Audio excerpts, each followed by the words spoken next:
Assalamualaikum warahmatullahi wabarakatuh.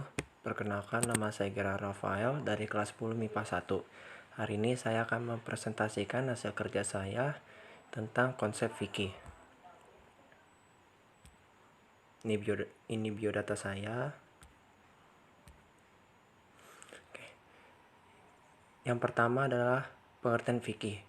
Pengertian fikih dibagi menjadi 3. Yang pertama, secara bahasa. Kata fikih berasal dari kata fikun yang mempunyai pengertian pemahaman yang mendalam yang menghendaki pengarahan potensial akal.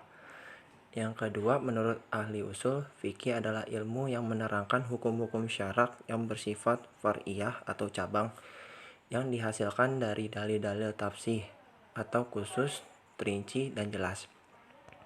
Yang ketiga, menurut para ahli fikih atau fuqaha, fikih adalah mengetahui hukum-hukum syarak yang menjadi sifat bagi perbuatan para hamba atau mukallaf, yaitu wajib, sunnah, makruh, mubah, dan haram. Yang kedua, masuk ke sejarah perkembangan fikih. Para ulama fikih membagi periode perkembangan fikih ke dalam beberapa periode sebagai berikut. Yang pertama, periode risalah. Yang kedua, periode Khulafaur Rasyidin. Yang ketiga, periode awal pertumbuhan.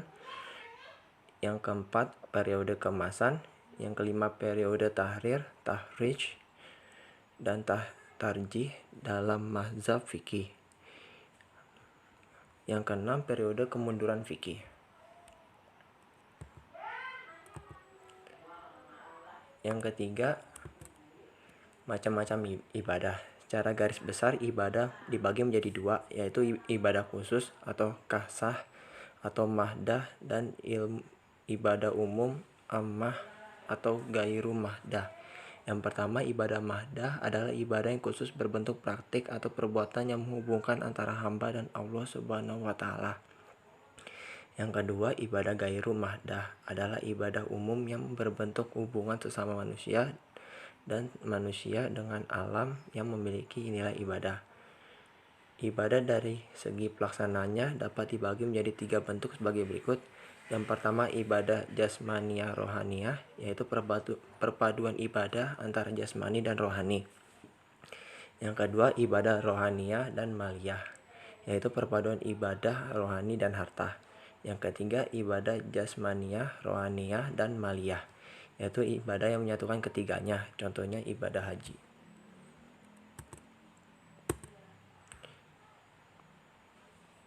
Yang keempat, prinsip dasar ibadah. Ada beberapa prinsip dalam ibadah, yaitu sebagai berikut. Yang pertama, ada perintah. Yang kedua, tidak mempersulit. Yang ketiga, menyedikitkan beban. Yang keempat, ibadah hanya ditujukan kepada Allah Subhanahu wa Ta'ala. Yang kelima, ibadah dilakukan kepada Allah Subhanahu wa Ta'ala.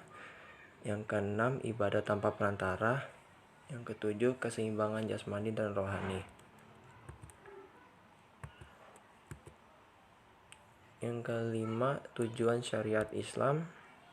Itu ada 5. Yang pertama, hifz ad-din atau memelihara agama. Yang kedua, hifz an-nafs atau memelihara jiwa. Yang ketiga, hifz al-aql atau memelihara akal. Yang keempat, hifz al-mal, memelihara harta benda. Dan kelima, hifz an-nafs atau memelihara keturunan. Sekian dari saya. Wassalamualaikum warahmatullahi wabarakatuh.